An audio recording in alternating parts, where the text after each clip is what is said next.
Air.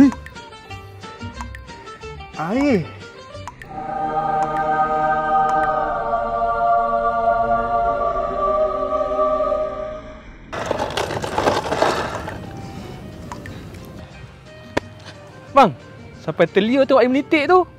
Mana ada? Aku kan tengah baiki paip ni. Bocor ni.